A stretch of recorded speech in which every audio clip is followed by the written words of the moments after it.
Dillian the Body Snatcher Whyte here. It's a champ. Big up to Sporting Icon. Subscribe. Otherwise, I might pay you guys a visit. Okay, so I've just watched a podcast with TalkSport, and of course John Fury was on it. And of course, I'm going to be talking about his son Tyson taking on Dillian Whyte next weekend, April 23rd at Wembley Stadium, live and exclusive on BT Sport box office. Now, the way that John Fury carries on here, you think that it was him, everything is about him, because the most part of that interview was about him and his influence on Tyson and his experience and him.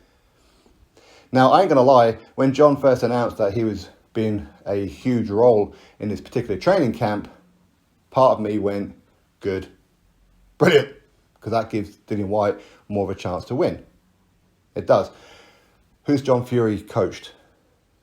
What world champions has he coached? Who's he been in the corner with that's done excellent? Nobody. Absolutely nobody. The reason that Tyson is the kind of fighter that he is and all the things that he's achieved is because of John's brothers, Hughie and Peter. They're the reasons why. It had nothing to do with John. John wasn't around for the most part of that, or a huge chunk of it at least. Anyway, that said, so he said that he spoke to Frank Warren to ban David Haye from ringside and commentary on this particular fight. Why? Because he didn't want negative people around the ring. In other words, people who are not picking Tyson, you're not allowed around the ring. People are not allowed an opinion. Only people around the ring who are favouring Tyson to win this fight and either or want Tyson to win this fight. Of course, yes, David Haye, is he a hater of Fury? Sure, you can certainly put in that argument. Does he always pick against Fury? Yeah, he does. But each and every time, Tyson proves him wrong. So, as I said yesterday in the video with David Haye picking Dillian Whyte to win, he's entitled to his opinion. Of course he is. But David Haye usually gets him wrong. 9 out of 10 times, he gets it wrong. So if you're a Tyson Fury fan, as John Fury would be, you should be happy that David Haye is picking Dillian Whyte to win. But at the same time, it's not like David Haye did interviews and said 100% guaranteed, put all your money on Dillian Whyte winning. There's no way Tyson Fury can match him and blah, blah, blah. No. He said that he believes that Dillian Whyte can win, but he's picking Dillian Whyte to win only because the odds are not in his favour. That's what he said. Could you see that as hate? Does he hate Tyson? Maybe yes, maybe no. But you can't just have everyone around the ring all on Tyson Fury's side. You need people who are picking Dillian Whyte to win. You need that. You need that balance. It's a sales tool as well. If everybody thought that Tyson was going to win, and there's no chance in hell that Dillian Whyte had even a puncher's chance, then what's the point of the fight? What's the point in all those people who bought tickets at Wembley Stadium? What's the point of everybody who's been clicking that red button for BT Sport to watch it live on pay-per-view? What's the point? Nobody likes predictable results. A lot of people who bought tickets and a lot of people who are clicking that button are doing it because A, they want Dillian Whyte to win, or B, because it's a huge fight. It's not because Tyson Fury's there, don't really care about the opponent. That's not how it is.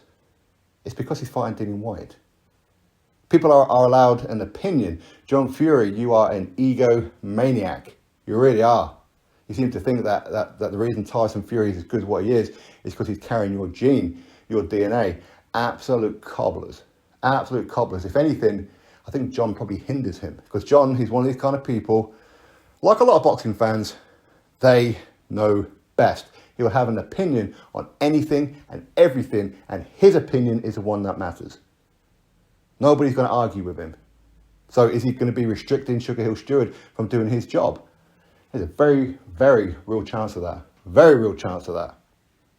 John says how Tyson can't be beaten and Dillian Whyte has absolutely no chance and blah, blah, blah. Okay, cool. He has absolutely no chance. But yet for the last couple of years, John Fury's been saying the only person out there who could cause Tyson problems is Dillian Whyte because he's a true fighting man. These are the things that John Fury's saying. Suddenly now the fight's on, Dillian's got no chance. John, we know the script, okay? We know what the script is. But you are just living vicariously through your son's eyes because he's doing things that you couldn't do. That's the truth of it. It really is the truth of it. With all, with all his experience. What experience?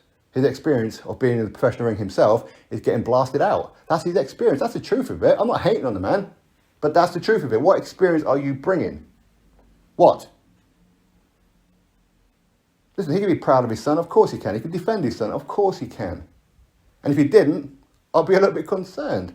And yes, I do consider John to be one of the very few people out there in the boxing world that will give an opinion, and he won't always go with the narrative. He'll just give his own opinion. And I do credit him for that. But when it comes to this particular situation, to ban David Haye from Ringside because he's not picking Tyson Fury to win, well, he didn't pick Tyson to win against Wilder in any of the fights. And I'm pretty sure for the last 2 fights against Wilder, certainly part 2, David Haye was there ringside commenting. So what's the problem? Just what? You think if David Haye is going to be there ringside and anybody else is going to be there ringside who's not picking Tyson, that means Tyson's going to lose? No, if Tyson loses this fight, there's probably a huge chance that he lost this fight because John Fury's involved. That's the reality of it. But again, I mean, I can always flip it and say if Dillian Whyte loses, it's because of David Haye. It's his fault. So we can both blame David Haye, really. David Haye is obviously picking Dillian to win. David Haye don't get predictions correct. So, John, I'm with you there. Let's just blame David Haye. However this fight goes, one of us can blame David Haye, right? Anyway, that's what's going on. Drop your thoughts below. Click thumbs up, subscribe. Catch you on the next video.